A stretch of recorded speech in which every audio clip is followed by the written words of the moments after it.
What's up, Resource Nation? I got a special guest that you guys know. He's recurring. It's one of our great friends. I reached out to him earlier this week because, man, things have been crazy.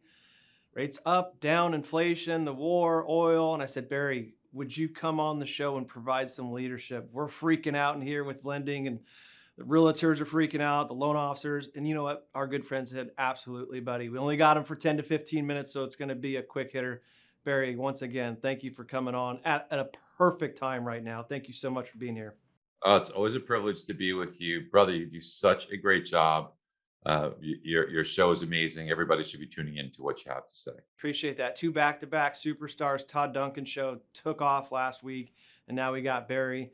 Perfect timing, like I said. Like, everybody's kind of looking at watching MBS Highway, getting their updates, which, by the way, buddy, like, I'm not just saying this because you're on the show this morning.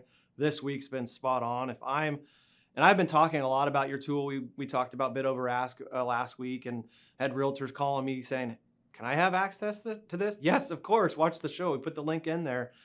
So your stuff's been spot on. I don't know how, if you're a realtor or a loan officer, how you don't start your day watching the MBS Highway update. I've been doing this a long time, masterminding with Barry and others, and I learn so much every day still from Barry. So it would be a non-negotiable for me if I'm in real estate or lending. But Barry, let's throw to you, quick hitter.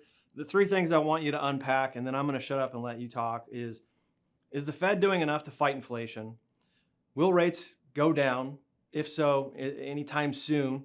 And then kind of the kicker question that you've talked about for a while, and I'm starting to see others follow suit, even Housing Wire this morning. Are we seeing indicators point to a recession? So those three things, you can hit them in any order. Talk us down off the ledge. We're a little bit freaked out in the business. Things are slowing down. Rates are going up. Give us some amazing leadership like only you can, buddy. Oh, thanks. So let's add another one in there. Let's add housing, because housing is important, and we get existing home sales just came out. So payments are up from a year ago, 28%, and the media's having a heyday with it. Nobody understands it, and it's because math is very hard.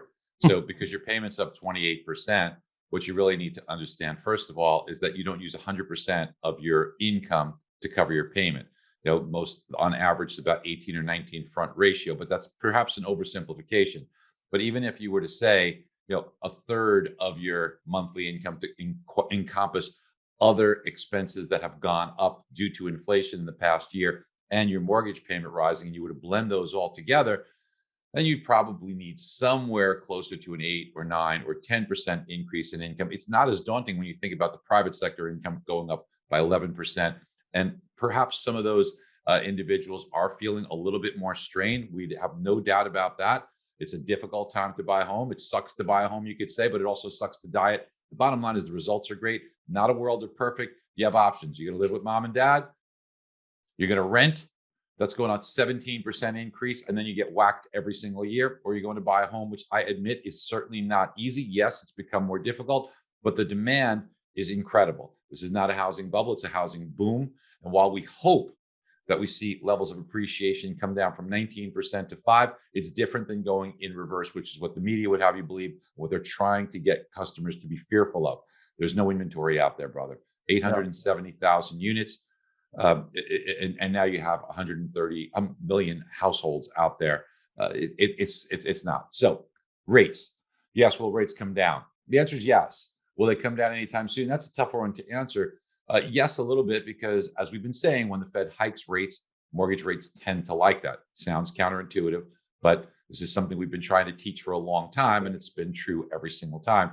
The reason is because if the Fed fights inflation, as you correctly pointed out earlier, then longer term interest rates improve, because what it does, it preserves the value of the receipt of payments, the buying power on the payments you receive when you issue a mortgage. You're getting those payments for a long period of time. Higher inflation erodes the buying power. It's a thief. So if you could preserve that because inflation is lower, you don't need as high a rate. But as inflation rises, we said this many times on the show together, you saw me talk about inflation, and there were only ones that said, hey, rates have to go up because inflation is rising. I know there's been some other guests who were like, no, I don't see the inflation. Right. We all know that, right? But the thing of it is that when you see inflation rise, interest rates have to rise. Now, they have been artificially suppressed by the Fed. And that brings us to the next point. So we'll tie this all together when we talk about recession. But with respect to the Fed, The Fed is responsible for all the boom and bust cycles. They have a very myopic vision. They cannot see 2 steps down the chessboard. They have a foggy view of 1 step down the chessboard. So it becomes a challenge for the Fed. Now, you recently heard comments from Bullard and Wallard who are talking so tough and say, oh, we got to raise 100 basis points right away, more than 100 basis points right away. We need to run off the balance sheet really fast. It's like a mad scientist, okay? How about you do one at a time so you know cause and effect, okay? But no, not the Fed. They don't believe in that. Any scientific experiment, you don't mix 19 things together and then try and figure out which one did what. You make one adjustment. Anybody who's had any kind of allergic reaction to something, you withdraw everything, then you add one little thing at a time and see what the reaction is so you know which one it is. Not the Fed. No, they can't figure that one out. So now they want to run off the balance sheet faster than ever. And they say they're going to do that in May. That's what gave the bond market a little bit of a tough time the day of the Fed meeting. But the bond market liked the hikes because hikes will take money out of the economy. And inflation, the definition of it is too many dollars chasing too few products. Now, before you keep going, you talked about this on the updates and you just mentioned it, and I want you to unpack it just a little further, not a whole lot, but like a first grade level. Run off the balance sheet. The realtors, consumers probably don't understand what that means. Can you articulate that in a way that they'll understand it? So the Fed, who now is talking so tough, right? These have been the arsonists that now want to put a firefighter's uniform on. Okay, so where were you, Fed, when inflation went from 1.4% to 3% to 5 to 7 to 8%? Where were you then? Okay, you know where they were? Profiting from individual trades. That's a fact. That's documented. Good story, guys. But they get the clean pass. Wouldn't be the case if you or I did something like that. Yep. But the Fed, who could touch them? Now, what happens after that is that the Fed continued to buy. They're still buying right now. As we speak, they're buying. That's like saying, I got to go on a major diet. But until then, let's load up. Let me gain 15 pounds before the diet. Heck, great analogy. Why are you still buying? The big deal about the runoff is about the reinvestment. They've got $9 trillion on their balance sheet, almost a little less than half of that is mortgages. And as people normally have principal payments, it should reduce the balance sheet. As they pay off the mortgage from refi or selling their home, it should reduce the balance sheet. They're taking that, reinvesting it. It's $70 billion a month. So it's keeping rates pretty darn good when you're doing that. Now, if the Fed starts allowing that, instead of reinvesting it, to just run off, that's the term runoff, then it would be normalized.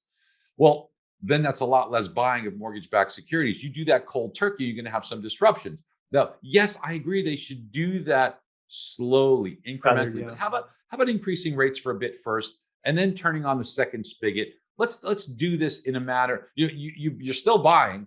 You were lackadaisical about this to begin with. You're doing this because you're scared of your own shadow in quarter point increments instead of doing a half, which they should do. Yeah, okay. I was going to ask you that, so thanks for hitting that. Yeah, and they should have done this. I mean, when inflation was rising, they should have stopped it and nipped it in the bud. And now they would have the wherewithal to say, hey, look, now we've got some uncertainty between Russia and Ukraine. We see oil prices spiking. We see food prices rising because Ukraine's the breadbasket of food in Europe, the number one producer of wheat, barley, sunflower oil in the whole world, by the way. And when it comes to something else, they're number one in the world, it's neon gas. Now you might say, okay, Barry, what neon gas? What's the big deal with neon gas? I mean, neon signs, they're very 1970s, right? Well, guess what you need neon gas for? Semiconductors. Guess who needs semiconductors? Everything. Everybody. Okay? Yeah. So most of the chips come out of Taiwan. So now you put a chokehold on semiconductor production because you don't have the neon gas to do it, and that causes more prices to rise. So the Fed should have acted when they had the green light, when there was nothing else out there. Is there fear, and I think you talked about this, but is there fear like that there's going to be, well, there is going to be ramifications to anything you do, a stock market sell-off, which might need to happen? Is that their fear? No, we called that. We're seeing it. If you watched our forecast for the year, what did we say? Rates go 3 3/4, 4% at the very beginning of the year. Check that box. Okay, we've even extended that. What else did we say? Stock market drops by more than 10% beginning of the year. Check that box. Yeah. Here's what we also said. We said that rates should decline towards the end of the year, and we're still holding on to that. But just a little bit more on the Fed. When we talk about this balance sheet runoff, one thing that is a bit of a saving grace here is that, as we all know, volume levels have slowed. So that's less supply of mortgage-backed securities. So less that the Fed has to reinvest in. Right. So even if the Fed dialed back proportionately their amount of reinvestment, and did a little balance sheet runoff that's commensurate, you can do that. But you listen to people like Governor Waller, one of the Fed governors who's a voting member, and Bullard, they want to just, and by the way, Lord Mester says, let's sell mortgage-backed securities. Forget about running them up. We have to just move it. Look, I don't know if you know this, but I went for my pilot's lesson. I used to take flying lessons, right? And the first thing they teach you when you're in the air is you make incremental changes. You don't whip the plane around, okay? So you make little adjustments. And while we need to maybe move a little bit more aggressively, you still should move with caution. And I worry the way the Fed's talking about the balance sheet, that they're not moving with caution. I could see if they wanted to go 50 basis points. Yes, be more aggressive there. But if you're going to tinker with the balance sheet, let's see what the effect of rate hikes does. Take a beat. And then if you're going to start tinkering with the balance sheet, do it slowly, incrementally. Makes sense. Because housing is such a driver of the economy. And we're already lacking transactions due to a lack of inventory. But now you start making it far more expensive and drying things up even further because now there's even less transactions. I'm not saying this affects affordability as much, but think about transactionally now. If you make somebody give up a 2.5% rate to a 5% rate because you've dialed it up so much, right? That's less GDP growth. So much economic activity is generated in a sale. That doesn't do anything for inventory because I'm buying a house, I'm selling a house, right? So the inventory is staying the same, but I'm less apt to move up if I'm going from 2.5 to 5. Right. So I just want you to think about what it might do. It doesn't do anything to inventory. We'll still have a good housing market from appreciation standpoint because you're not adding supply. The invisible hand of economics is demand and supply creates price. We still have demand. Supply is still extraordinarily tight. 1.8 month supply of homes, 870,000 units. This is record levels. Okay. And still purchase activity is at a high. This is a housing boom, not a housing bubble. Now, will things slow down? Do we hope things slow down? Yes. But if the Fed's not careful here, they can make it a deep depression recession instead of a normal mild recession, which we are calling for. So you talked about some of those indicators. Can you hit those real quick? I know we don't have you for very long. I think you talked about. So you know, because if you've heard me speak or on your show, we called for recession towards the third and fourth quarter of last year. We nailed it. We said, hey, there's going to be a recession. End of 22, hard to get the timing. Maybe it's 23, but since the latter half of 21, we were calling for recession to happen likely in 23, maybe fourth quarter of 22. But that's been our call. And now a lot of people are jumping on our bandwagon because they're starting to see all the signs that we had seen. And the debt, first of all, slows things down. So that's the first thing. The levels of debt are just, as we all know, almost $30 trillion of debt for this nation. That tends to slow things down. With respect to our other indicators, one, whenever you get an oil spike, most of the time you get a recession. We've had the oil spike. Maybe we get the recession. But there are three other really important indicators that we look at. One is one that we pointed out years ago before we called the last recession correctly, which is the unemployment rate. Now, it's interesting because I see some other people copying that and using that. But what most people don't realize is that recessions occur when the unemployment rate reaches its lowest level and then starts to turn higher, right? So we see that occurring every single time with 100% accuracy that it leads to a recession. Simple understanding of that is that when business is good, you hire everybody, you full employment, and unemployment rates are very, very low. But as the canary in the coal mine starts to happen, a business is slowing down, the first thing you do is unfortunately let people go. When you let those people go, their spending habits change. They don't buy as many clothes. They don't go out to dinners, but they leave luxury items, which in turn slows other businesses, which in turn snowballs and perpetuates with more unemployment. And that cycle then leads to recessions somewhat quickly, I might add. So we're watching that. If you look at the chart, we're near a low level. It could go lower, but we're near a low level. And perhaps when you start to see the turn up, that would be indicator number 2. Indicator number 3 is the spread between treasuries. They're already inverted on the 7-year and the 5-year to 10-year. So we're already seeing inversions. Okay. The 3-year treasury to the 10 is very close. The 2 to the 10 is like 18 basis points. To put in perspective, a year ago is 1.6. We go back about 6 months ago, it was 0.9. To the beginning of this year, it was 0.6. 0.6.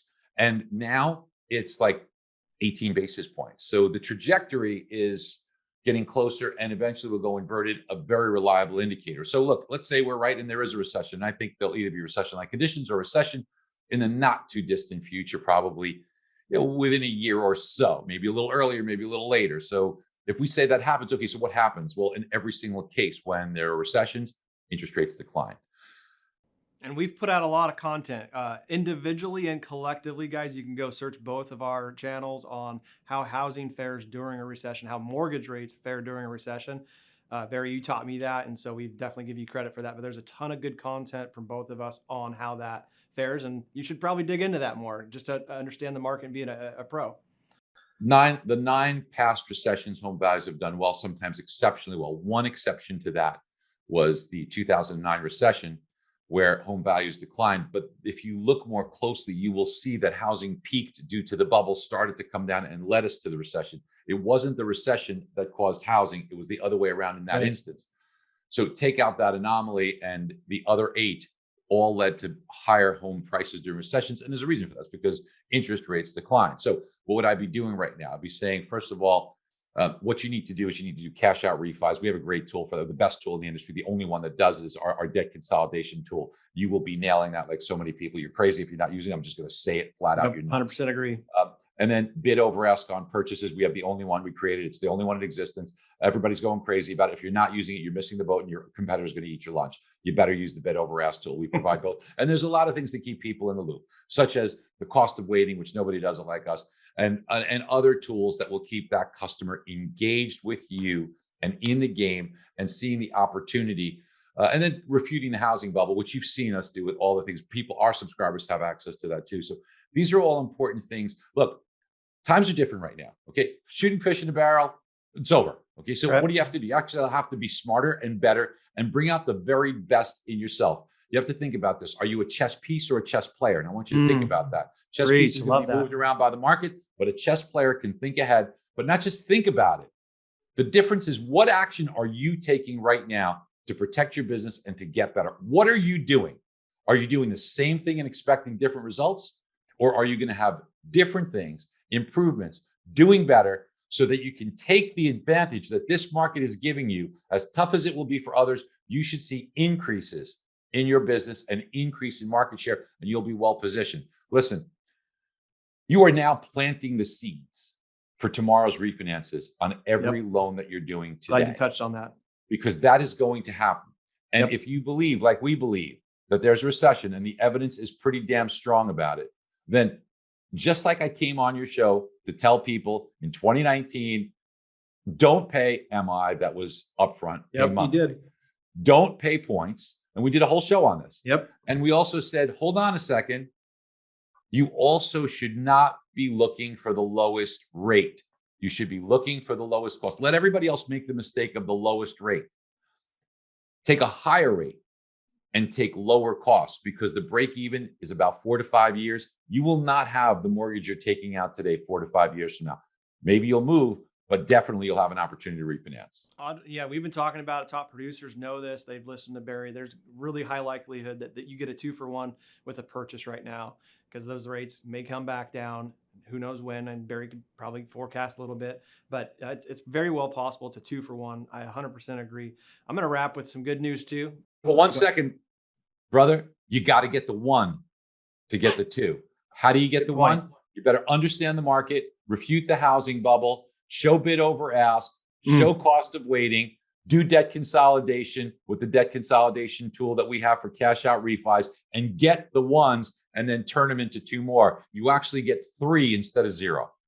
Love that. It's all education. Facts don't have feelings, guys, but you got to learn it so you can regurgitate it back into your marketplace, back to your realtors, back to your consumers, which is again why I said at the beginning of the show, this would be a non-negotiable if I was a realtor or loan officer to start my day with the MBS Highway. I'll end with some good news, and Barry, I'll give you the last word and kind of end on a high note, because the last 5 minutes was money. I don't know what you said about chess piece and what was that? Because I got to go back and write that down. That was money. There's a big difference between being a chess piece and a chess player. Yes. And you have to decide what you are. So here's my good news, and I'll give Barry the last word. I was nerding out before the interview, and I was just looking at both purchase and refi for the last, I think, 15 years. And we're expected to have 1.7 trillion in purchase business this year. It's going to be a record. I believe that. I think Barry could attest to that too.